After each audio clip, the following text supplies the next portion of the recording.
بيده الملك وهو على كل شيء قدير الذي خلق الموت والحياة ليبلوكم أيكم أحسن عملا.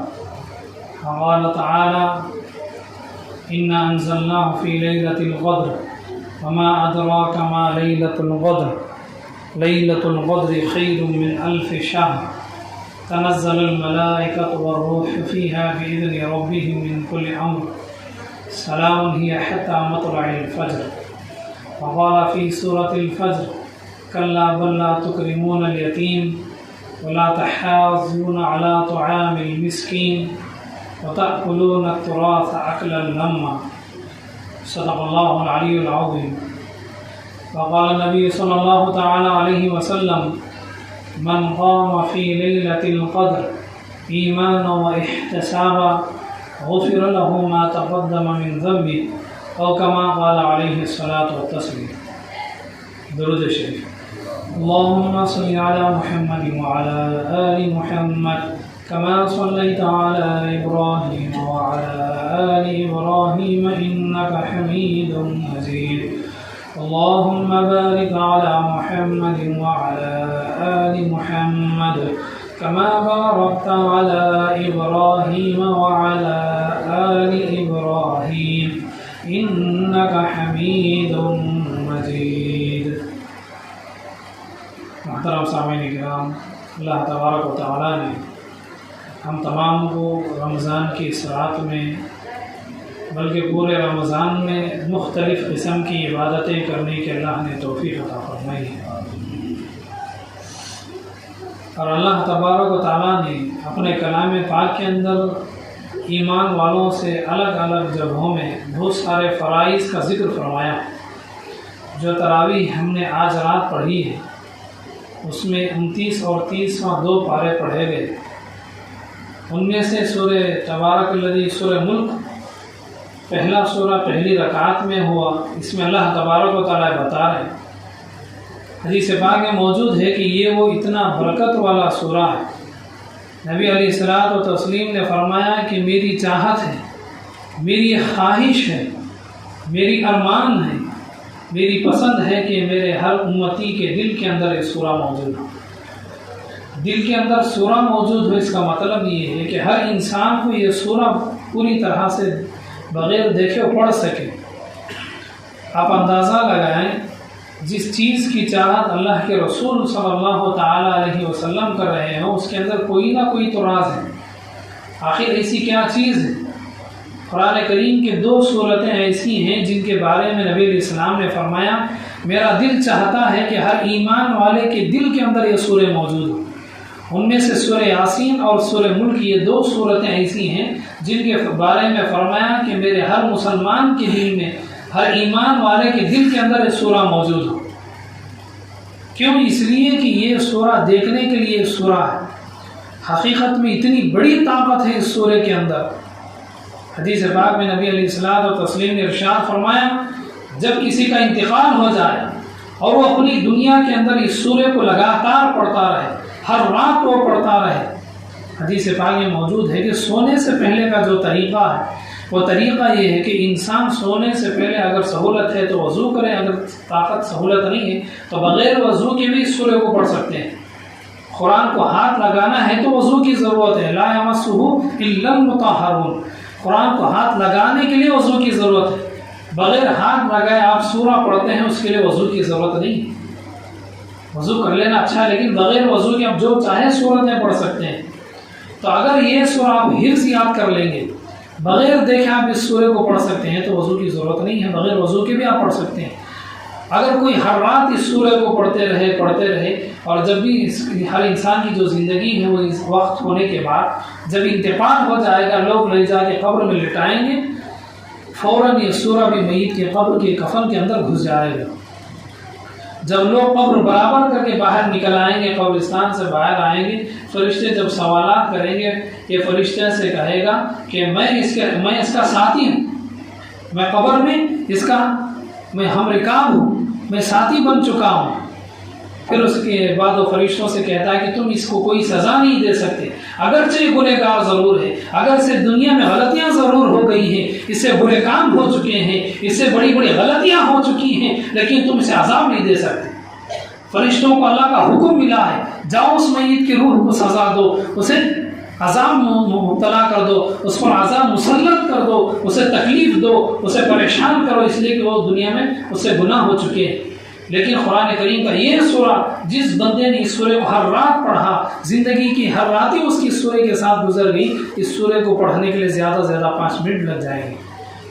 یہ سورہ قبر میں کہے گا فرشتوں سے کہ تم اسے عذاب نہیں دے سکتے، کیوں؟ اس لیے کہ دنیا میں اس نے ہر رات کے اندھیرے میں اس نے مجھے یاد کیا، آج قبر کے اندھیرے میں میں اسے یاد رکھوں گا، رات کے اندھیرے میں اس نے مجھے اپنے ساتھ راتوں میں رکھا، آج یہ قبر کی رات، یہ قیامت تک یہ رات رہے گی، یہ قبر کا اندھیرا قیامت تک اندھیرا رہے گا، میں قیامت تک اس قبر میں رہ کر کے اس میت کی روح کی میں حفاظت کروں گی۔ آپ لاکھ چاہیں اسے سزا نہیں دے سکتے، آپ سزا دینا بھی چاہیں گے، یہ سورہ چاروں طرف سے اس میت کی حفاظت کرتی ہے کہ کسی طرح سے بھی میت کو تکلیف نہ ہو۔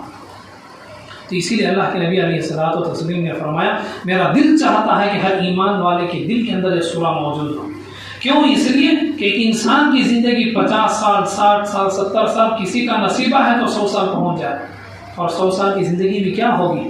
جس عمر میں نہ بیٹھا جا سکے، نہ کھڑا جا سکے، نہ انسان چل پھر سکے، ایسی زندگی کس طرح کی زندگی ہوتی ہے؟ لیکن اس کے بعد جب موت آئے گی، ہزاروں سال قبروں میں رہنا پڑے گا، وہاں پر کوئی خاندان کے لوگ ساتھ نہیں آئیں گے۔ اللہ کے نبی صلی اللہ علیہ وسلم نے فرمایا کہ یہ سورہ قبر کے اندر ایمان والوں کی حفاظت کرے گا۔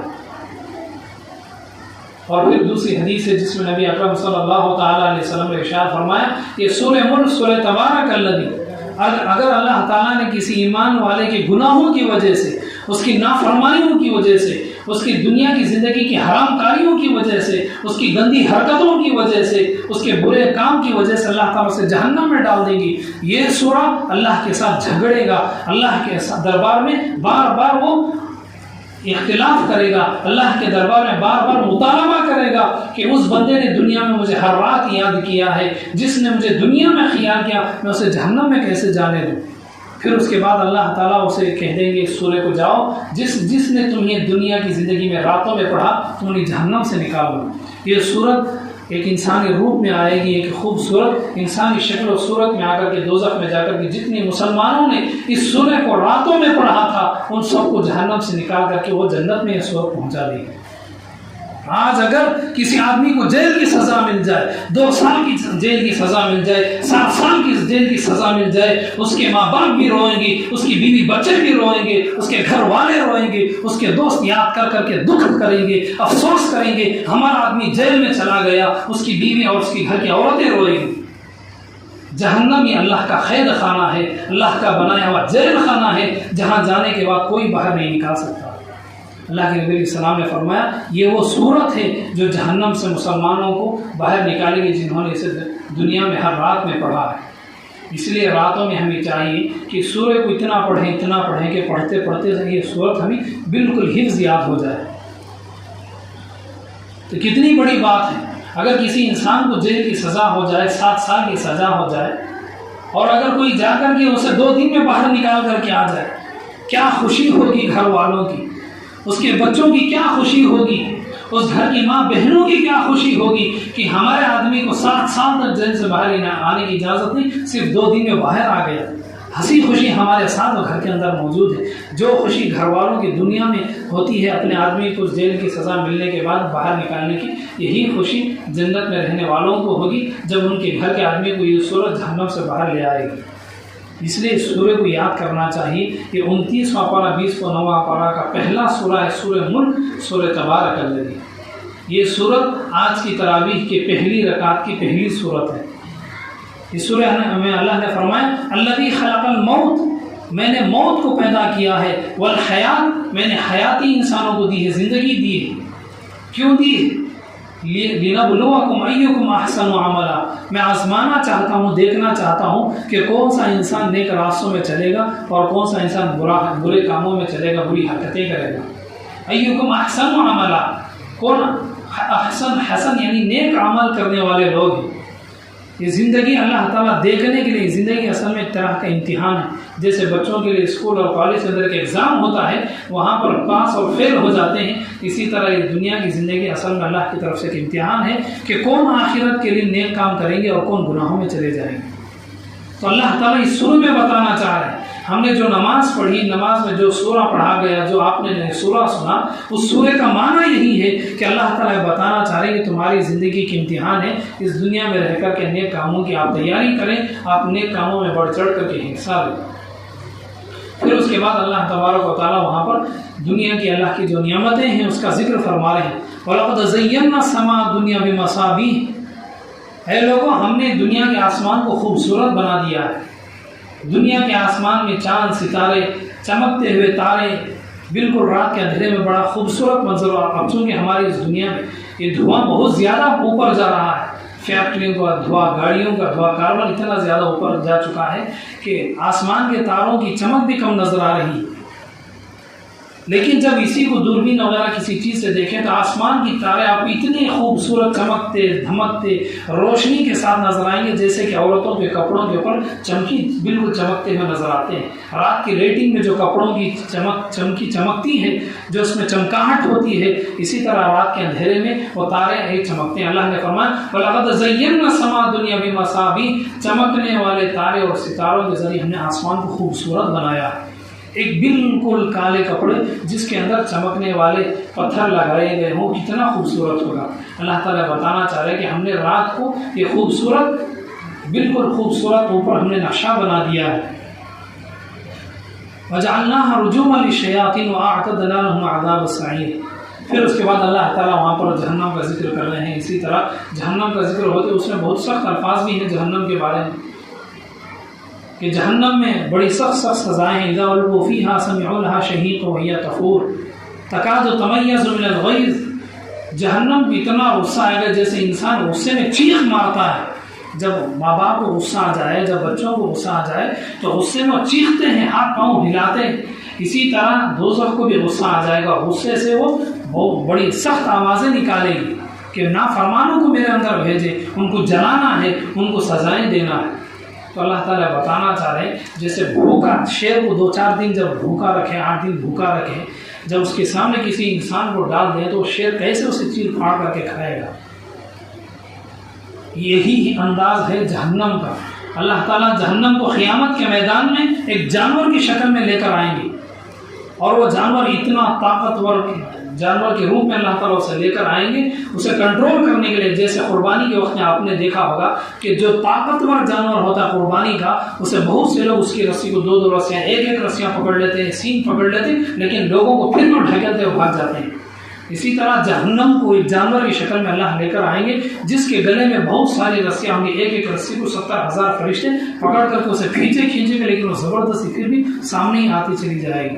اللہ تعالیٰ بتانا چاہ رہے ہیں کہ جیسے ایک بہت بڑا ایسا طاقتور جانور جسے 1-1 رسی میں 70,000 فرشتے پکڑ کر کے بھی کھینچے لیکن پھر وہ سامنے کی طرف آ جائے، یہ جہنم کی طاقت کو اللہ تعالیٰ بتلانا چاہتے ہیں۔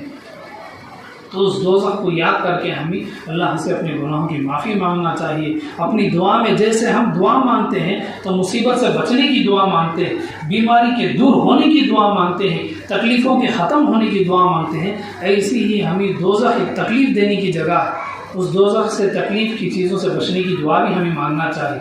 تو اللہ تعالیٰ اس سورہ میں جو ہم نے تراویح کی نماز میں جو سورت پڑھی اس میں اللہ تعالیٰ یہ سب ذکر کر رہے ہیں، دوزخ کا ذکر، پھر اس کے بعد اللہ تعالیٰ دنیا کی نعمتوں کا ذکر کر رہے ہیں۔ اللہ تعالیٰ بتا رہے ہیں تم آسمان کی طرف دیکھو، جو پرندے اڑتے ہوئے اپنے پروں کو کھول دیتے ہیں، وہ پرندے ایسے کھلے پروں کے ساتھ اڑتے ہی چلے جا رہے ہیں اور بالکل گرنے کے لیے تیار ہی نہیں ہے۔ جیسے کہ چیل ہے، کوا ہے، باز، بہت سارے پرندے ہیں، اڑتے اڑتے جب وہ اپنے پروں کو سیدھا کر لیں گے تو بالکل وہ ایسے اڑتے چلے جا رہے ہیں۔ چیل کو آپ دیکھیں، ایگل کو آپ دیکھیں، جب اڑتے اڑتے پروں کو بالکل کھڑا دے، کتنی دور تک وہ ایسے ہی چلا جا رہا ہے، گرنے کا نام و نشان ہی۔ ما یمسکہن الا الرحمن، اس سورہ میں اللہ تعالیٰ فرما رہے ہیں اے لوگوں تم آسمان میں ان پرندوں کو دیکھو جو پر ہلاتے جو آسمان میں بالکل پر کھڑا کر دیتے، پھر بھی وہ ہوا میں ایسے جا رہے جیسے کہ وہ تیرتے ہوئے۔ فرمایا اللہ نے ان پرندوں کو گرنے سے کس نے روکا ہے؟ ما یمسکہن، ان کو کسی نے بھی نہیں روکا، الا الرحمن، بلکہ رحمان نے یعنی تمہارے خدا نے ان پرندوں کو گرنے سے روکا۔ جیسے انسان چلنے کے لیے بار بار پاؤں کا ہلانا ضروری ہے، بغیر ہلائے بغیر انسان آگے نہیں جا سکتا۔ اگر انسان کو سامنے جانا ہے یا تو اسے پاؤں ہلانا ہے یا بھاگنا پڑے گا، ایسے ہی پرندوں کو بھی اڑنے کے لیے پروں کو ہلانا پڑے گا آگے جانے کے لیے۔ لیکن جب پرندے بالکل سیدھے کر لیں تو پھر بھی اللہ تعالیٰ کہہ رہے ہیں کہ وہ آگے انہیں اڑا رہے ہیں، آگے بھیج رہے ہیں، سامنے بھیج رہے ہیں، لیکن کون انہیں گرنے سے روکا ہوا ہے؟ کس نے انہیں رکایا ہوا ہے گرنے سے؟ یعنی اللہ تعالیٰ بتانا چاہ رہے ہیں کہ میری طاقت کہاں کہاں کام کر رہی ہے۔ اور ایسی انسانوں کی بھی حالت ہے کہ ہم جو چلتے ہیں یہ کوئی بڑی بات نہیں ہے۔ اگر اللہ تعالیٰ کسی کی طاقت کو چھین لے تو انسان چلتا ہوا انسان دھڑام سے گر جاتا ہے۔ تو یہ اس پہلی رکعت کے پہلے سور میں جو سورہ پڑھا گیا اس کے معنی ہے جو بھی مسجد کے باہر ہے وہ اندر آ جائیں گے، جب بیان ختم ہو جائے گا تو پھر سے باہر چلے جائیں۔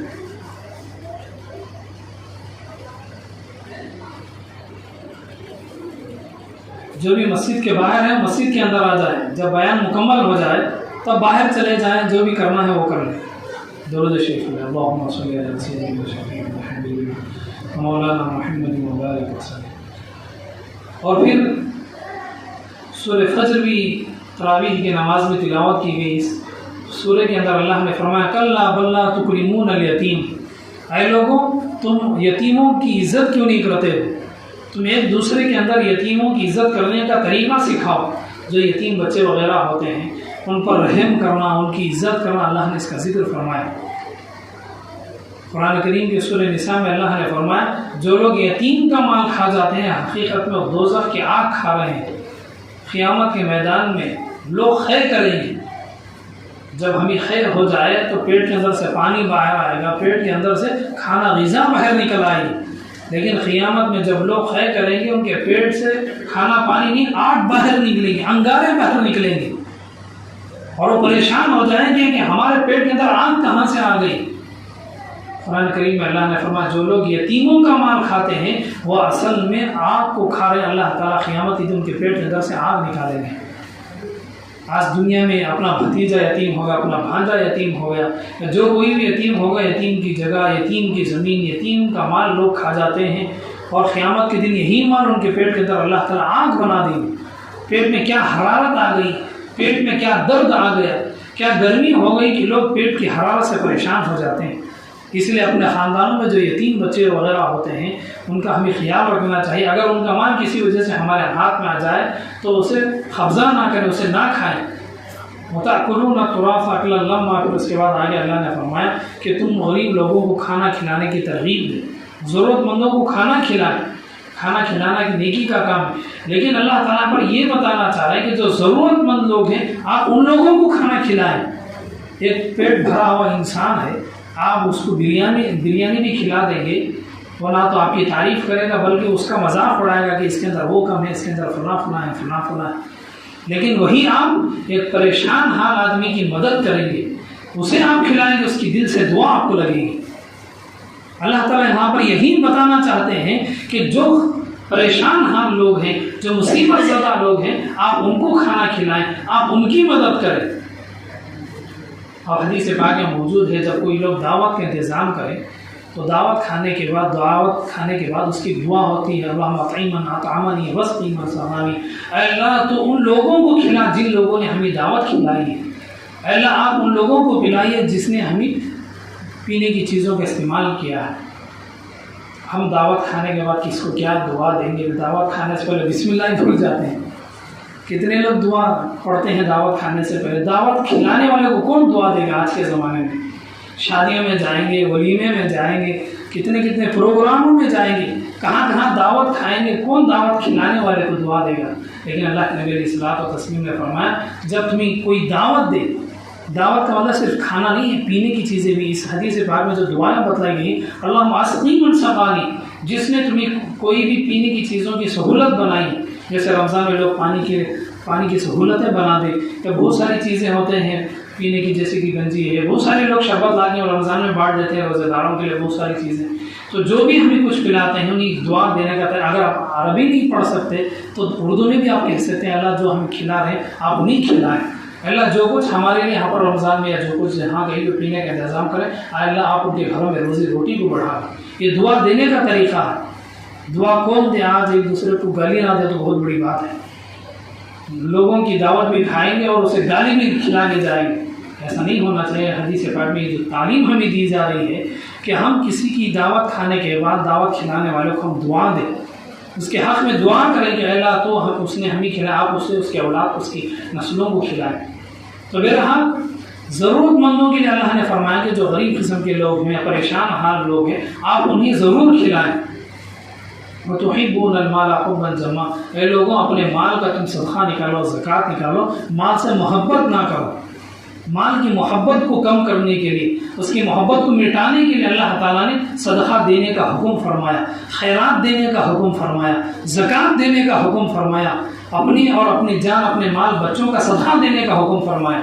یہ جو صدقہ فطر نکالتے ہیں عید سے پہلے، یہ صدقہ، یہ خیرات، یہ سب مال کی محبت کو کم کرنے کے لیے۔ انسان کو جب کسی سے محبت ہو جائے، اگر وہ محبت کرنے والے کو اگر کوئی ہاتھ بھی لگا دے تو انسان اس کا ہاتھ بھی توڑ دے گا، اس کا ہاتھ کاٹ دے گا، بلکہ کئی لوگ ان کا سر بھی کاٹ دیتے ہیں۔ کیوں؟ اس لیے کہ انسان جس سے محبت کرتا ہے کوئی اسے ہاتھ بھی نہ لگے، اگر وہ اسے گھور کے بھی دیکھ لے تو انسان کو کے جسم میں آگ لگ جاتی ہے۔ تو ہمیں مال سے محبت نہ ہو، مال ایک ضرورت کی چیز ہے۔ آپ نے دیکھا ہوگا کہ بہت سارے پارک میں آپ جاتے ہیں، بڑے بڑے شہروں میں، کسی بھی جگہ میں پارک کے اندر بہت سارے خوبصورت درخت ہوتے ہیں، ہرے رنگ کے درخت ہوتے ہیں، بہت سارے پیلے رنگ کے درخت ہوتے ہیں۔ وہاں پر درختوں کا، پودوں کا ڈیزائن بنایا جاتا ہے، گول رنگ کے ڈیزائن، باکس ٹائپ کے ڈیزائن ہوتے ہیں، ان کی کٹنگ ہوتی ہے، ان کی کٹائی ہوتی ہے، بڑے خوبصورت پارک میں ہوتے ہیں، دیکھنے کے لیے باکس ٹائپ کے ہوتے ہیں، گول گول بال کی طرح درخت ہوتے ہیں، جھاڑ ہوتے ہیں، دیکھنے میں بڑی دل کو خوشی ہوتی ہے، دیکھ کر کے ہمارے سینے میں ٹھنڈک آ جاتی ہے۔ تو اللہ تعالیٰ یہ جو زکوٰۃ دے رہے ہیں، صدقہ دے رہے ہیں، اصل میں ہماری کٹنگ کر رہے ہیں۔ جیسے کہ ایک ہیرا ہوتا ہے، جب تک اس کی کٹنگ نہ ہو اس ہیرے کے اندر خوبصورتی نہیں آئے گی۔ ہیرے کا ڈیزائن سونے اور چاندی کی جو عورتیں پہنتے ہیں، سونے کا زیور پہنتی ہیں، جب تک اس کی کٹنگ نہیں ہوگی، اس کی ڈیزائن نہیں بنے گا، اس سونے کے زیور میں خوبصورتی پیدا نہیں ہوگی۔ جب اس زیور کے اندر کٹنگ ہوگی، خوبصورتی کی مشین کے ذریعے، ہاتھ کے ذریعے، جیسی بھی اس کی کٹنگ ہوگی، اس کا ڈیزائن بنے گا، تب اس پر لائٹنگ بھی پڑے گی تو سونے کا مال چمکے گا، دیکھنے والے کی آنکھوں میں اس کی چمک پڑے گی۔ ہیرے کی جب کٹنگ ہوگی تبھی جا کر کے ہیرا ایک ہیرا ہوتا ہے۔ اگر ہیرے کی کٹنگ نہ ہو تو لوگوں کو کیا معلوم ہوگا کہ وہ ہیرا ہے یا کوئی معمولی لاوارث پتھر ہے، بیکار قسم کا پتھر ہے۔ تو اللہ تعالیٰ یہ جو زکوٰۃ، صدقات، خیرات جو دینے کا ایمان والوں کو حکم دیتے ہیں، اصل میں ہماری کٹنگ ہو رہی ہے۔ کٹنگ ہونے سے جیسے سونے کا ڈیزائن بنتا ہے، ہیرے کا خوبصورت ڈیزائن اور شیپ بنتا ہے، ایسی زکوٰۃ دیتے رہنے سے، صدقہ دیتے رہنے سے اللہ تعالیٰ ہمارے اندر ایک قسم کا ڈیزائن بنا رہے ہیں۔ جیسے جنگلی جھاڑ ادھر ادھر، اس کی ڈالیاں ادھر ادھر چلی جاتی ہیں، اس طرح ہم جنگلی جھاڑ نہ بنے، ایک جنگلی انسان نہ بنے، بلکہ اللہ تعالیٰ ہمیں قید قانون کے ساتھ، ہمیں جیسے پارکوں میں جن درختوں کو پالا جاتا ہے، جن جھاڑوں کو لوگ پالتے ہیں، ان کی ڈالیوں کو کاٹتے ہیں، ان کی پتیوں کو کاٹتے ہیں، ان کا ڈیزائن بناتے ہیں، ان کی ٹیڑھی جانے یعنی بنگی جانے والی ڈالی کو بھی وہ سیدھا بنا دیتے ہیں۔ تو اللہ تعالیٰ ہمیں اس طرح سے ایک شیپ دے رہے ہیں، ہمارے اندر ایک خوبصورتی پیدا کریں، جیسے کہ سونے کے زیور کے اندر ایک خوبصورتی ہوتی ہے، ایک ڈیزائن ہوتا ہے، ایسے اللہ تعالیٰ ہمیں مال خرچ کر کے ہمارے اندر ایک خوبصورتی پیدا کر رہے ہیں۔ اگر صدقہ خیرات نہ ہو تو انسان کے اندر حریص بڑھتی جائے گی، اپنا اور جماؤ اور جماؤ اور جماؤ، اور دوسروں کا مال میں کیسے لوں گی؟ تو اللہ تعالیٰ یہ زکوٰۃ، صدقہ دینے کا حکم اسی لیے دیتے ہیں۔ وَتُحِبُّونَ الْمَالَ حُبًّا جَمًّا، سورہ فجر میں اللہ نے فرمایا کہ تمہارے اندر سے مال کی حرص، مال کی محبت کم ہو جائے۔ مال ایک ضرورت کی چیز ہے اپنے لیے، اپنے کھانے پینے کے لیے، مصیبت میں کام آنے کے لیے، لیکن اس کا مطلب یہ نہیں کہ انسان مال کے لیے ایک دوسرے کو مارنے کے لیے تیار ہو جائے۔ یہ جو زکوٰۃ ہم نکالتے ہیں، صدقہ نکالتے ہیں، خیرات دیتے ہیں، عید کو جانے سے پہلے صدقہ فطر جو نکالتے ہیں، اصل میں غریبوں کا حق ہے، یہ غریبوں کی روزی روٹی۔ اگر ہم صدقہ فطر نہ نکالیں، اگر ہم اپنی مال، سونے چاندی، کام دھندے کے پیسوں کا ہم زکوٰۃ نہ نکالیں تو ہم غریبوں کا پیٹ کھا رہے ہیں، ان کی روزی روٹی ہم کھا رہے ہیں اور ان کے پیٹ پر ہم لات مار رہے ہیں۔ کتابوں میں لکھا کہ جو لوگ زکوٰۃ نہ نکالیں، وہ اتنے پیسے جتنے زکوٰۃ کے ہیں وہ خود پیسے ان کے لیے حرام ہو جائیں گے۔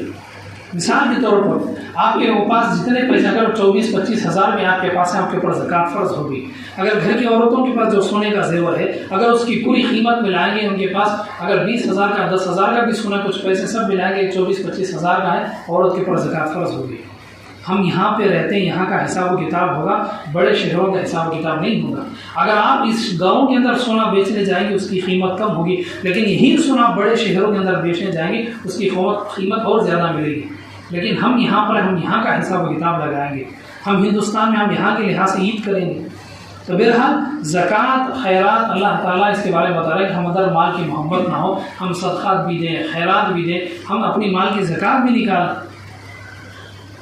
اور قرآن کریم میں اللہ تعالیٰ نے بے شمار جگہ ارشاد فرمایا کہ جو تم نے مال دے رکھا ہے، جو ہم نے تمہیں روزی اور آمدنی دی ہے، تم اس کی عزت کرو، تم اسے صدقہ اور خیرات کرو۔ اللہ تعالیٰ فرمایا ہم تمہیں آزمائیں گے، اگر تم زکوٰۃ نہیں دو گے، صدقہ نہیں نکالو گے، خیرات نہیں نکالو گے، ہم تمہارے پاس سے تمہاری دولت کو چھین لیں گے۔ انسان کی زندگی میں ایک ایسا زمانہ بھی آتا ہے، اتنے پیسے انسان کے پاس آ جاتے ہیں کہ جہاں دیکھو گھر میں وہاں پر پیسے ہوں گے، جہاں دیکھو وہاں پر پیسے ہوں گے، کوئی جگہ ایسی نہیں، انسان دیکھ دیکھ کے تھک جائے گا کہ جہاں نگاہ پڑے گی وہاں پر پیسے ہیں۔ انسان کی سمجھ میں نہیں آئے گا کہ پیسے کہاں کہاں رکھیں، کتنے بار گنے پیسوں کو۔ لیکن ایک وقت ایسا آتا ہے کہ گھر کے کسی کونے میں بھی پیسہ نہیں ہوں گے۔ ایسی غریبی اللہ تعالیٰ مسلمانوں پر لے آتے ہیں، ایسی تنگی لے کر آتے ہیں کہ پورے گھر میں چھان مارے، کسی کونے میں پیسے جہاں پر جمع رکھتے ہیں اس ڈبے کے اندر بھی 100 روپے بھی نہیں ملیں گے۔ تو اللہ تعالیٰ بتانا چاہتے ہیں کہ اللہ تعالیٰ دیتے بھی ہیں اور لوگوں سے پھر چھین بھی لیتے ہیں۔ اس لیے اللہ نے اگر ہمیں مال دے رکھا ہے، اگر اللہ تعالیٰ نے ہمیں کمانے کی روزی روٹی کے بہت سارے طریقے دے رکھے ہیں، تو ہمیں اپنی مال کی زکوٰۃ دینا چاہیے، صدقہ خیرات دینا چاہیے۔ اسی کو اللہ نے فرمایا تمہارے اندر مال کی محبت ختم کرنے کے لیے یہ صدقہ خیرات موجود ہے۔ تو اس لیے لوگوں کو چاہیے کہ یہ جو صدقہ خیرات ہے اسے نکالنا چاہیے۔ مورخ ابن خلکان رحمۃ اللہ علیہ نے، یہ بہت بڑے مورخ گزرے ہیں، انہوں نے ایک واقعہ لکھا ہے کہ ایک مالدار گھرانے کے شوہر اور بیوی تھے، دونوں دسترخوان پر بیٹھے، بڑے خوبصورت پکوان ہیں، بہت لمبا چوڑا دسترخوان ہے، ہر قسم کے شربت ہیں، مزیدار کھانے ہیں، پکوان ہیں، بہت سارا دسترخوان میں بہت ساری چیزیں کھانے پینے کی، اور وہ دونوں میاں بیوی شوہر بیوی کھانے لگے بڑے مزے کے ساتھ، ہنسی مذاق کے ساتھ، ایک دوسرے سے شوہر بیوی سے، بیوی شوہر سے دل لگی کر رہے ہیں، ہنسی مذاق کی باتیں ہو رہی ہیں۔ حدیث پاک میں موجود ہے جب شوہر بیوی کو دیکھ کر ہنسے اور بیوی شوہر کو دیکھ کر کے ہنسے، یعنی ایک دوسرے سے مذاق کرے، دل لگی کی باتیں کریں، جب ایک دوسرے کو دیکھ کر ہنستے ہیں تو اللہ تعالیٰ ان کو دیکھ کر آسمانوں میں ہنستے ہیں۔ جب شوہر بیوی آپس میں خوشی کی زندگی گزارتے ہیں، اللہ تعالیٰ ان دونوں کو دیکھ کر آسمانوں میں خوش ہوتے ہیں۔ لیکن اگر وہی دونوں آپس میں لڑیں گے، جھگڑیں گے، چھوٹی چھوٹی بات پر لڑیں گے، کئی مرتبہ لوگ ایک دوسرے کو لڑاتے ہیں، ماں باپ اپنے بیٹا اور بہو کو لڑاتے ہیں، بھائی اپنے بھائی اور اس کی بیوی کو لڑاتے ہیں، خود اپنے گھر کے لوگ شوہر بیوی کو لڑاتے ہیں۔ یہ بہت بڑی گناہ کی چیز ہے۔ تو بہرحال اس دسترخوان میں شوہر بیوی ایک دوسرے سے ہنسی مذاق کر رہے ہیں، دل لگی کی باتیں کر رہے ہیں اور کھا بھی رہے ہیں بڑے مزے لے کر کے ہنسی مذاق کے ساتھ۔ اتنے میں دروازے کے پاس کسی آدمی نے ایک سوال کیا کہ مجھے ضرورت ہے، میرے اوپر رحم کریں، مجھے کچھ چیزیں دے دیں کھانے پینے کے لیے۔ وہ جو مالدار آدمی تھا گھر کے باہر گیا اور جا کر کے فقیر کو بہت ساری باتیں سنا کر کے وہاں سے خالی ہاتھ اسے بھگا دیا۔ اب کیا ہونا تھا، جو اللہ تعالیٰ مال دیتے ہیں، جب وقت اللہ تعالیٰ جو اس مال کو چھینتے ہیں، اچھے لوگوں کی حالت خراب ہو جاتی ہے۔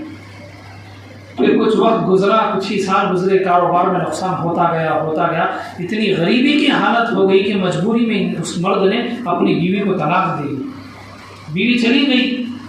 اب انسان غریب ہو گیا، اتنا غریب ہوا کہ جتنے اس کی زمینیں، جائیداد، گھر بھار تھے، سب تمام کے تمام کو اسے بیچنا پڑا قرض ادا کرنے کے لیے۔ اور آخر میں حالت یہاں تک آ گئی کہ اپنا پیٹ پالنے کے لیے اس کے پاس ایک لقمہ کھانا موجود نہ رہا۔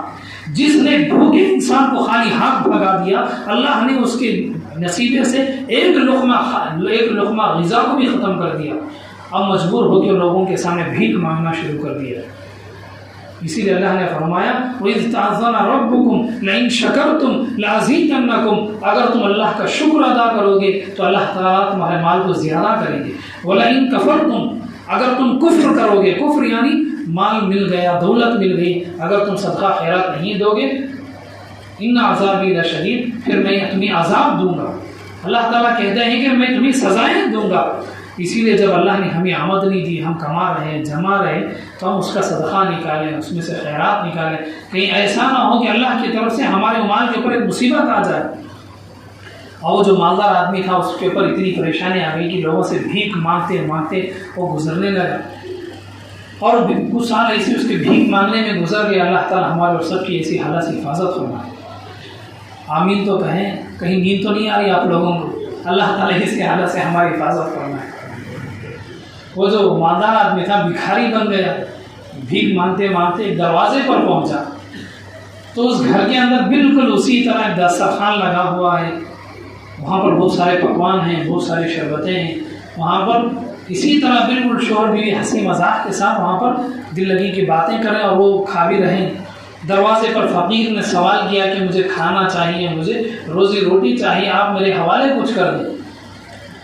وہ جو مرد تھا اس کا، بیوی کا، وہ کہنے لگا کہ جاؤ، کوئی غریب معلوم ہوتا ہے. اس کے سامنے بالکل گھی میں تلا ہوا ایک پرندہ تھا، وہ اٹھا کر کے بیوی کے گود میں اس نے وہ برتن رکھ دیا اور کہا کہ جاؤ یہ گھی سے تلی ہوئی جو پرندہ ہے اسے اس کے حوالے کر دو، تاکہ وہ غریب اسے کھا کر اس کے دل کو خوشی مل جائے. غریب کو آپ ایسا کھلائیں کہ اس کے کھلانے کے بعد وہ آپ کو دعا دے. اب وہ عورت گئی، جا کر کے جیسے ہی اس نے اس غریب کے جھولی میں اس برتن کو رکھا، دیکھ کر کے بے ہوش اٹھی گر گئی. اب جیسے وہ گری، باہر آواز آئی، وہ مرد اٹھا، گھبرا کہ کیا ہو گیا. باہر جا کر کے دیکھا تو غریب تو چلا گیا، اس کی بیوی گری ہوئی تھی. اسے اٹھایا، اس کے منہ پہ پانی کی چھینٹیں اس نے لگائی، پانی اس کے چہرے پہ ڈالا، اسے اندر لے آئے اور اس سے پوچھا کہ تمہیں کیا ہو گیا؟ کیا اس بھکاری نے تمہیں چھیڑا، پریشان کیا؟ کیا اس بھیک مانگنے والے نے تمہارے سر پہ کوئی مار دیا پتھر لے کر کے تم بے ہوش ہو گئی؟ وہ کہنے لگی اس نے کچھ تکلیف نہیں دی، اس نے مجھے کچھ بھی نہیں کہا. شوہر نے پوچھا پھر تم بے ہوش کیوں ہو گئی؟ تمہاری ہوش کیوں چلی گئی؟ تمہیں کیا ہو گیا؟ تم کیسے گر گئی وہاں پر؟ وہ عورت کہنے لگی اصل بات یہ ہے کہ جس بھکاری کو میں وہ دینے گئی تھی کھانے کا گوشت جو صدقے کے طور پر، وہ کوئی اور نہیں تھا بلکہ میرا پہلا شوہر تھا جس سے مجھے طلاق ملی. ایک زمانہ تھا جس وقت میں اور میرا شوہر آپ کی طرح اسی طرح خوبصورت دسترخوان پر بیٹھے ہوئے تھے. ایک غریب آیا تھا، ہم نے اسے ایک لقمہ کھانا نہیں دیا، پھر حالت بدل گئی. میرا مالدار شوہر غریب سے غریب ہو گیا، ہماری طلاق ہو گئی. آج اس کی حالت ایک بھکاری کی ہو گئی ہے. میری طلاق تو ہو گئی لیکن میری شادی آپ کے ساتھ ہو گئی. وہ جو اس کا شوہر تھا وہ ہنسنے لگا اور کہنے لگا کیا تم نے مجھے پہچانا؟ اس کی بیوی پریشان ہوئی کہ میں آپ کو کیسے پہچانتا ہوں؟ میرا تو آپ سے نکاح ہوا ہے، میری تو دوسری شادی ہوئی. وہ ہنستے ہنستے کہنے لگا میں وہی بھکاری ہوں جو تیرے شوہر کے دسترخوان پر آیا تھا، تیرے شوہر کے گھر پہ بھی آیا تھا. اللہ نے تیرے شوہر کو مال دیا، دولت دے رکھی، روزی روٹی اللہ نے دی. جب اللہ نے اللہ کی نعمتوں کا اس نے انکار کر دیا، اللہ نے اسے بھکاری بنا دیا. اس کی دولت اللہ نے میرے حوالے کر دی. میں ایک زمانے میں بھکاری تھا، آج مجھے اللہ نے مالدار بنا دیا. اس کا مال، اس کی دولت، اس کی آمدنی، یہاں تک کہ اس کی بیوی بھی اللہ نے میرے حوالے کر دیا. اسی لیے اگر ہمارے پاس بیوی ہے یہ بھی اللہ کی نعمت ہے. بیوی کی عزت کریں، بیوی کی قدر کریں، بیوی کو ایک احترام دے، اسے ایک مرتبہ دے. ایسا نہیں کہ بیوی کو لات بھی ماریں گے، اسے جوتے بھی ماریں گے، اس کی اسے ذلیل بھی کریں گے. بیوی بھی ایک اللہ کی نعمت ہے، بیوی کی عزت کریں. اللہ نے مال آپ کو دے رکھا ہے، کمائی کی روزی روٹی کے طریقے آپ موجود ہیں، آپ ضرورت مندوں کو کھلائیں. جو مالدار لوگ ہیں اگر ان کے سامنے کوئی آدمی سوال کر دے، اس آدمی کو دینا ان کے لیے فرض ہے. یہ شاید آپ پہلی مرتبہ اپنی زندگی میں سن رہے ہیں. قرآن کریم میں اللہ نے جو فرض فرمائے ہیں ان میں سے زکوٰۃ یہ الگ چیز ہے. لیکن جن کے پاس بہت زیادہ مال ہے، اگر ان کے پاس کوئی بھی ہاتھ اٹھا کے سوال کر دے، اگر وہ خالی ہاتھ بھیجتے ہیں تو انہیں گناہ ہوگا، انہیں دینا ہی فرض ہے ان کے لیے. لیکن جو چھوٹے موٹے قسم کے لوگ ہوتے ہیں، جو مزدوری کرنے والے لوگ ہیں، جو چھوٹے موٹے لوگ ہوتے ہیں، ان کے لیے بس زکوٰۃ اور صدقہ خیرات ہے، اتنا ہے. لیکن جو بڑے بڑے مالدار ہوتے ہیں ان کے لیے ہر مانگنے والے کو دینا ان کے لیے فرض ہوتا ہے. یعنی اس واقعے کا مطلب یہ ہے کہ جب اس مالدار نے مانگنے والے کو کچھ نہیں دیا، کھانا نہیں دیا، ضرورت مند، اسی لیے اللہ نے فرمایا کہ غریب لوگوں کو، ضرورت مندوں کو کھانا کھلاؤ، اپنے دعوت میں غریبوں کو ہم شامل کریں۔ اگر ہماری دعوت میں کھانا وغیرہ بچ بھی جائے، ہماری شادیوں میں، ہمارے ولیمے میں، کسی بھی پروگرام میں کھانا بچ بھی جائے تو ضرورت مندوں میں کے گھروں میں لے جا کر کے اس کھانے کو پہنچائیں۔ اگر ان کی ایک دعا بھی آپ کو مل گئی، آپ کی زندگی بلکہ آپ کے بچوں کی زندگی بدل جائے گی۔ سب سے بڑی بات یہ ہے دین اسلام کے اندر، جتنا ہم صدقہ خیرات زکوٰۃ دیتے ہیں اس سے کئی حصہ ہمارے بچوں کو واپس ملتا ہے۔ آپ یہ نہ سمجھیں کہ ہم صدقہ زکوٰۃ دے رہے ہیں تو ہمارے بچوں کو کیا ملے گا، کہیں ہمارے بچوں کے لیے کمی ہو جائے گا، ایسا نہیں۔ جتنا ہم صدقہ خیرات اپنی زندگی میں دیں گے، ہم سوچ بھی نہیں سکتے اللہ تعالیٰ اتنا بڑھا چڑھا کر کے اللہ تعالیٰ ہماری نسلوں کو دیں گے۔ ہم زیادہ سے زیادہ کیا کما کر کے دیں گے اپنی پیڑھیوں کو، اپنی نسلوں کو، لیکن جب اللہ تعالیٰ کسی کو دینے پر آتے ہیں تو کوئی انسان سوچ بھی نہیں سکتا کہ نیچے رہنے والا انسان اتنے اوپر آ جاتا ہے کہ بڑے بڑے لوگ ان کے سامنے جھک کر کے سلام کرنے لگتے ہیں۔ اور جب کسی سے اللہ تعالیٰ دولت چھینتے ہیں تو ان کی حالتیں خراب ہو جاتی ہیں۔ تو یہ ہمارے لیے عبرت ہے۔ اللہ تعالیٰ اسی لیے قرآن کریم میں فرماتے ہیں وَتَأْكُلُونَ التُّرَاثَ أَكْلًا لَمًّا، تم ضرورت مندوں کو، غریبوں کو آپ جان پہچان کر کے ان کے گھروں تک کھانا پہنچائیں، ضرورت مسافر انہیں آپ کھانا کھلا دیں۔ بالخصوص جو چندے کے لیے لوگ آتے ہیں، اس طرح کے جو مسافر ہوتے ہیں، کبھی بھی مسجد میں رکنا ہو گیا، کوئی مسافر چندے والا ہے، آپ کسی مسجد کے لیے، مدرسے کے لیے، آپ رمضان میں تو نہیں کھلا سکتے، روزہ ہوتا ہے، باقی وقت میں ایک وقت کا کھانا کھلا دیں۔ وہ دور سے سفر کر کے آتے ہیں، سفر میں انسان کا ہر خرچہ اس کے لیے بوجھ بن جاتا ہے۔ تو بہرحال ہر انسان اپنی اپنی طاقت کے لحاظ سے، اپنی اپنی سہولت کے لحاظ سے ضرورت مندوں کو، غریبوں کو کھلائیں۔ آپ انہیں زیادہ سے زیادہ ان کو ان کے کھانے پینے کا انتظام کریں۔ الپ ارسلان ایک بادشاہ گزرے ہیں، سلجوق سلطنت، ترکیوں کی حکومت چلی 600 سال تک۔ ترکیوں سے پہلے سلجوقوں کی حکومت رہی، ان کا ایک بادشاہ گزرا ہے الپ ارسلان۔ اس دنیا میں دین اسلام کی خدمت کرنے والوں میں ان میں سے بھی ان کا ایک بیٹا گزرا، وہ بیٹا بھی بادشاہ بنا، ملک شاہ اس کا نام تھا۔ وہ بڑا دیندار بھی تھا، نمازی بھی تھا، لوگوں کی مدد کرنا، اس کی وجہ سے بہت سارے یورپ کے لوگ مسلمان بنے، عیسائی مسلمان بنے، بہت ساری مسجدیں اس بادشاہ کی طرف سے بنی۔ جنگوں میں جاتے، جنگوں میں تو آپ جانتے ہیں پہلے زمانے کی جو جنگیں ہوتی تھیں۔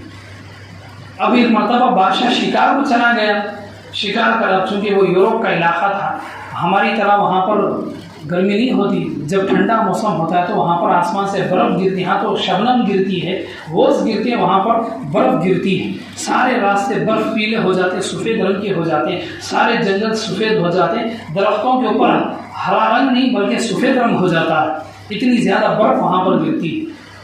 ترکی کا بہت سارا علاقہ، سلجوقوں کا علاقہ آج بھی یورپ ہے، لیکن وہ پھر انگریزوں نے سے قبضہ کر لیا۔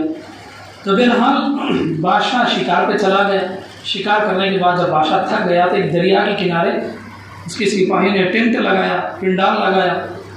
اب بادشاہ وہاں پنڈال کے اندر بیٹھ کر کے، ایک سامنے دریا کا خوبصورت منظر ہے، سامنے سے بالکل ٹھنڈی ٹھنڈی ہوائیں ہیں، بادشاہ کے لیے کھانے کے بہت سارے پھل موجود ہیں، وہ کھاتا ہوا بڑے مزے سے وقت گزارا دریا کے سامنے، سمندر کے کنارے، دریا کے کنارے وقت گزارنے کی خوشی ہی الگ ہوتی ہے، وہاں کا ماحول ہی ایک الگ ہوتا ہے۔ یہاں کی طرح وہاں کے تالاب دریا نہیں، وہاں یورپ کے جو سمندر ہیں، دریا ہیں، بڑے خوبصورت ہوتے ہیں، وہاں کے درخت، وہاں کے جھاڑ، وہاں کے پہاڑ بڑے عجیب خوبصورت ہوتے ہیں، آپ دیکھتے ہی رہ جائیں گے اتنے خوبصورت وہاں کے۔ اب بادشاہ وہاں پہ دریا کے سامنے بیٹھا ہے، پنڈال اس کے لیے لگا ہوا ہے، بڑے ہی آرام کے ساتھ۔ اس کے جو سپاہی تھے انہوں نے دریا کے پاس ایک گائے چل رہی تھی، اسے ذبح کر کے اسے انہوں نے بھون کر کے کھا لیا۔ بادشاہ جب شکار کو جاتے ہیں تو کئی دن وہ شکار کے لیے چلے جاتے، 15-20 دن، مہینہ 2 مہینے جنگلوں میں وہ گزارتے۔ وہ اپنے ساتھ کھانے پینے کا بہت سارا سامان لے جاتے، بہت ساری سپاہی ان کے ساتھ ہوتے۔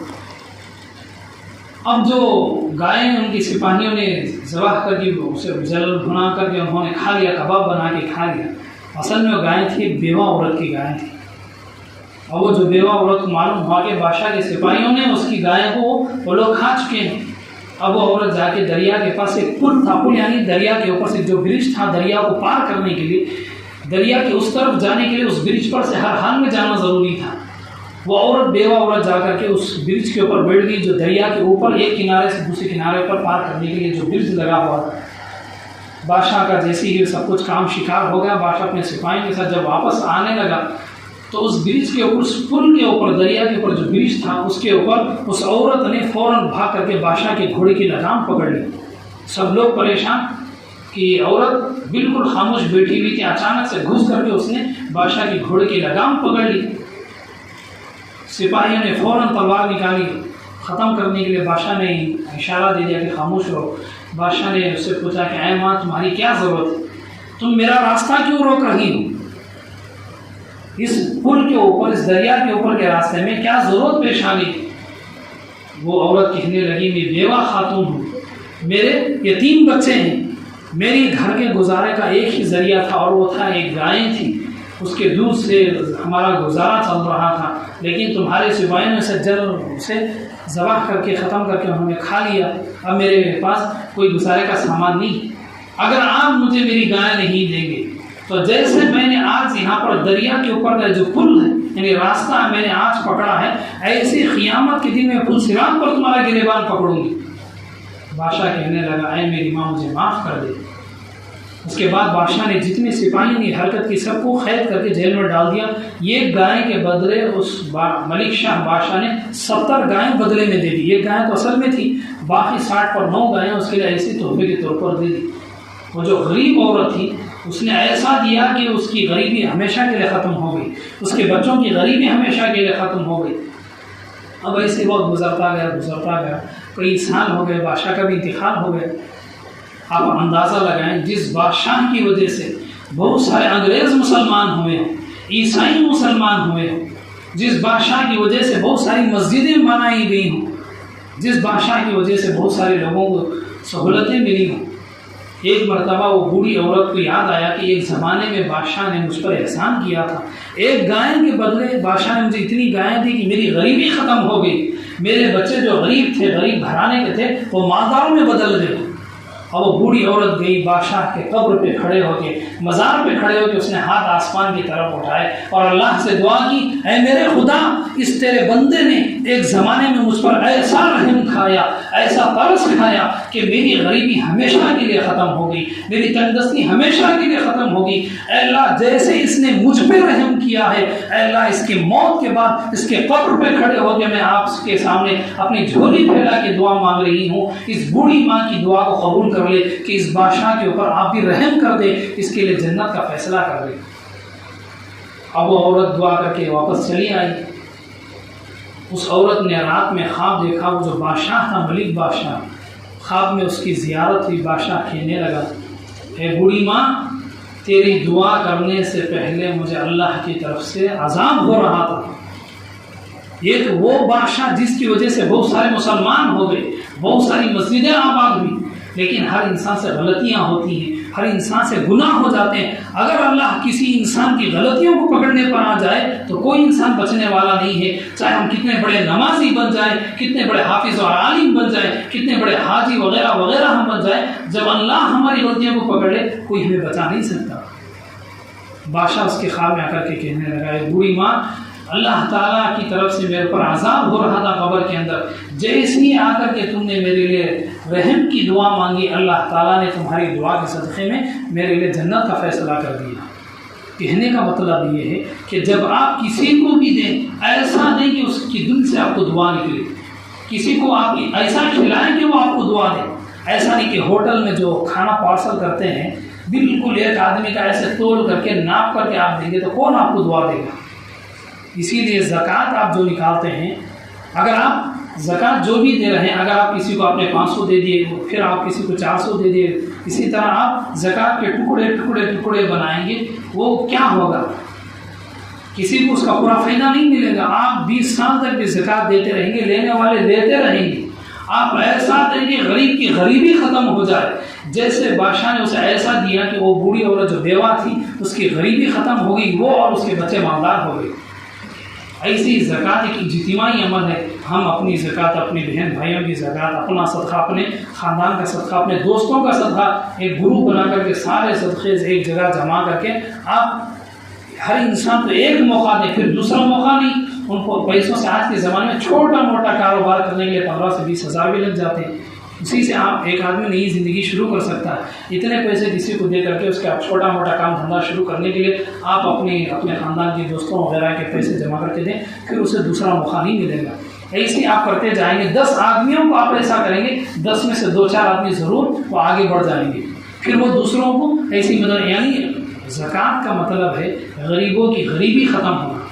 اگر آپ اپنی بہت سارے لوگوں کی زکوٰۃ صدقہ ملا کر کے ایک آدمی کو دیں گے, کوئی کاروبار اس کے لیے بنا دیں گے, یا عورتوں کو وہ پیسے دے رہے ہیں, عورتیں جو گھر کے اندر بیٹھی ہوئی ہیں وہ اپنا گزارا کرنے کے لیے جیسے ٹیلرنگ کی مشین ہو یا کوئی بھی ایسا ذریعہ ان کے گھر کے اندر بنا دیں کہ انہیں دوسروں کے پیسوں کا محتاج نہ ہونا پڑے اور دوسروں کے سامنے ہاتھ پھیلانے والے نہ بنے. اس طرح سے زکوٰۃ, خیرات وغیرہ صدقہ جتنا بھی ہے ایسا دے کہ دوسروں کی غریبی ختم ہو جائے. تو اس طرح بھی زکوٰۃ خیرات دینا چاہے تاکہ دوسروں کی غریبی بھی ختم ہو اور وہ بھی دوسروں کو زکوٰۃ دینے والے بنے. اگر سب لوگ اپنے زکوٰۃ کے ٹکڑے بنائیں, اگر آپ کے پاس زکوٰۃ کے 5,000 روپے ہیں, آپ نے 500 روپے 10 آدمیوں کو دے دیے, تو وہ ٹکڑے اس میں کیا ہوگا؟ تو بہرحال زکوٰۃ کے ذریعے, خیرات کے ذریعے ہی مقصد ہے کہ اس کے ذریعے سے غریبوں کی غریبی دور ہو. تو اللہ تعالیٰ نے ہم پر فرمایا تحبون المال حبا جما, مال کی محبت کرنے کا طریقہ ہے, ختم کرنے کا طریقہ یہ ہے کہ زکوٰۃ اور خیرات ہے. تو بہرحال یہ تو آج رات ہم نے جو نماز تراویح پڑھی اس کے تعلق سے یہ آپ کے سامنے وضاحت ہے. اسی نماز میں سورہ قدر بھی پڑھی گئی. یہ جو رات ہوتی ہے صرف 1 منٹ میں بات ختم ہو جائے گی, آپ اندازہ لگائیں. یہ جو تاخراتیں ہیں, 5 تاخراتیں ہوتی ہیں, ان 5 تاخراتوں میں جاگنا اصل میں اعتکاف کرنے والوں کا کام ہے.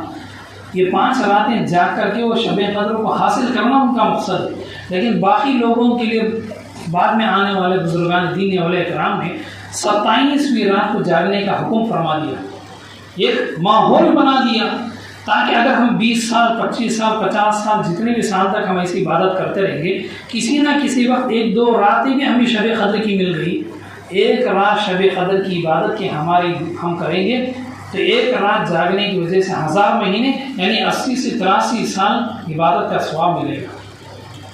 کوئی معمولی بات نہیں. ایک رات کی عبادت کی وجہ سے 80 سال کی عبادت کا ثواب مل جائے.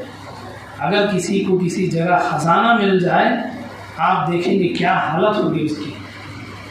خزانے سے ایک بات یاد آئی, امام ابو حنیفہ رحمۃ اللہ علیہ کے پاس ایک آدمی آیا. اس زمانے میں سونے کے پیسے چلتے تھے اور اس زمانے میں لوگ اپنے سونے کو حفاظت کرنے کے لیے اپنے گھر میں, گھر کے آنگن میں, گھر کے پیچھے گڑھا کھود کر کے ہانڈیوں میں پیسے رکھ کے بند کر دیتے. بادشاہ بھی اسی طرح سے کرتے رہے. تو بہرحال وہ آدمی گاڑ کر کے بھول گیا. بہت سوچتا رہا کہ آخر میں کس جگہ میں نے گاڑا, گھر کے باہر, گھر کے پیچھے, گھر کے اندر, گھر کے کس کمرے میں. کئی مرتبہ لوگ گھر سے دور جنگلوں میں گاڑ دیتے تاکہ کسی کو ملے بھی نہ, جب چاہے ہم لے لیں. اب وہ آدمی بھول گیا.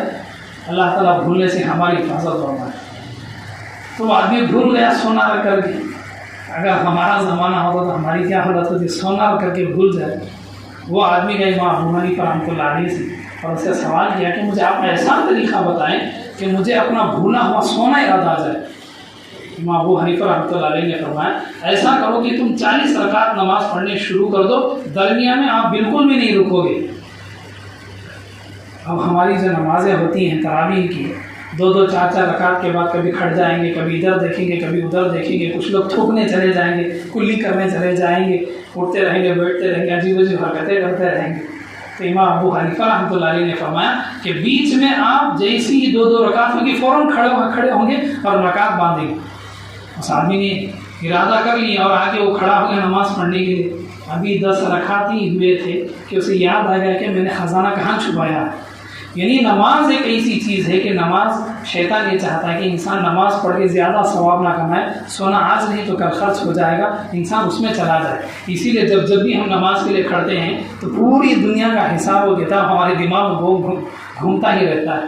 تو بہرحال بڑی عبادت کرنا ہمارے سے مشکل ہے. تو کم از کم باقی سب لوگ 27ویں رات میں جاگ لیتے ہیں تاکہ اگر ہم 20 سال 50 سال ہماری 60-70 سال تک ہماری جو عمر ہے جاگتے رہے. اگر ہماری پوری زندگی میں ایک مرتبہ بھی مل گیا تو 80 سال کی عبادت کا ثواب مل گیا. 2 مرتبہ مل گیا 8 16 150 سال کی عبادت مل گئی. اگر 4 راتیں مل گئی 300 سال کی, تو یہ باقی لوگوں کے لیے جاگنے کا معمول ہے. ورنہ اصل جاگنا عبادت کرنا اعتکاف والوں کے لیے. تو بہرحال یہ جو رات ہے ابھی آدھی رات تقریباً قریب ہو رہی ہے, تو زیادہ سے زیادہ انفرادی عبادت کریں یا ذکر کریں, دعا کریں، استغفار کریں، صلاۃ و تسبیح ہو سکے تو وہ بھی پڑھ لیں. بہرحال کچھ نہ کچھ عبادت کریں. آج کی رات میں انشاءاللہ 1:30 بجے یا 2 بجے، جو 1:30 بجے آپ تیار ہو کے آ جائیں، 1:30 بجے تک انفرادی عبادت کر لیں. 1:30 بجے انشاءاللہ واجب وتر نماز ہوگی، پھر اس کے بعد دعا ہوگی، پھر اس کے بعد لوگوں کے لیے سحری کا انتظام. تو اللہ تعالیٰ سے دعا کہ اللہ تعالیٰ ہم تمام کو زکوٰۃ ادا کرنے کی توفیق عطا فرمائے، اور اللہ تعالیٰ ہماری زندگی جب تک ہمیں شب قدر عطا فرمائے، اور شب قدر کے لیے جو ثوابات اللہ نے عطا فرمائے سب سے عطا فرمائے. آمین. وآخر دعوانا الحمد للہ رب العالمین.